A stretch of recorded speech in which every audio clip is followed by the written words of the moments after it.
Good afternoon. This is my next video on the basic concept of ecology. मैं ecology के बारे में आपको बताऊंगी आज, इकोटोन के बारे में बताऊंगी।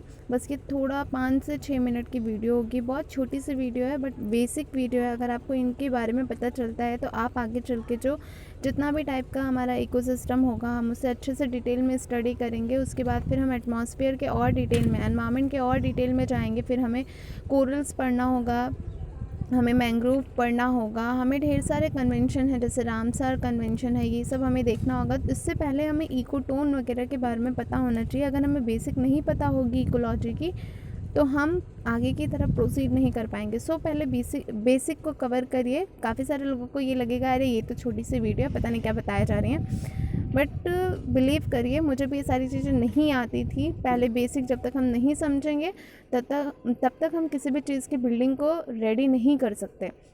सो आइए हम देखते हैं what is ecology and ecotone. Okay, ecology is the study of relationship between living organism. मतलब लिविंग ऑर्गेनिजम्स के बीच की ये एक स्टडी होती है। और क्या होते हैं इसमें, जैसे ह्यूमन आ गए इसमें, एंड देयर फिजिकल एनवायरनमेंट की बात करते हैं। मतलब जैसे एबायोटिक फैक्टर्स होते हैं हमारे, एयर हो गया, सॉयल हो गया, ठीक है, टोपोग्राफिक फैक्टर हो गए, हमारा लाइट हो गया, ये सारे फैक्टर्स के बीच में और इसके बीच में क्या होता है, रिलेशन होता है। लिविंग ऑर्गेनिजम्स के बीच में, फिजिकल एनवायरनमेंट के बीच में जो भी कुछ रिलेशन होता है, it seeks to understand the vital connection between the plants and animals and the world around them.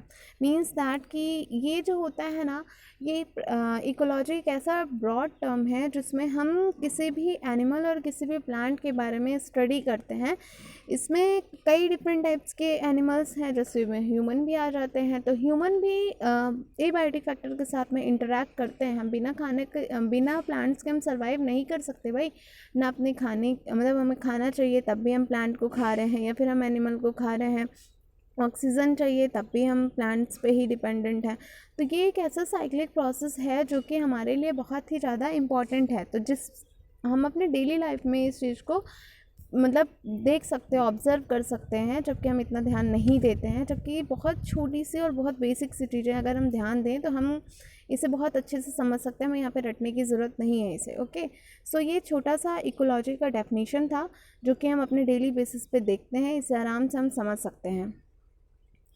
अब मैं आपको एक चीज़ दिखाती हूँ, इकोलॉजी का टर्म किसने दिया था। अर्नेस्ट हैकेल, ये साइंटिस्ट हैं, ठीक है। Introduction the term ecology was coined by the German geologist. ये एक प्रकार के जियोलॉजिस्ट थे।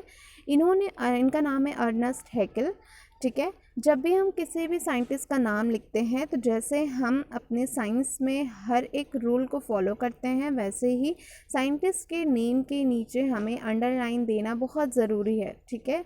इसको हमेशा याद रखा जाएगा। और जब कभी हम अपनी नोट्स में उनकी डेट को लिखते हैं, मतलब वो कब उन्होंने ये चीज़ पब्लिश्ड की थी या फिर डिस्कवर्ड किया था, तो उसके लिए हम जब भी कभी सन लिखते हैं, ईयर लिखते हैं, तब हम उसे ब्रैकेट में क्लोज कर देते हैं। मींस 1866 में इन्होंने दिया to describe the economies of living forms. मतलब लिविंग फॉर्म की इकोनॉमिक के बारे में इन्होंने बताया था। ओके,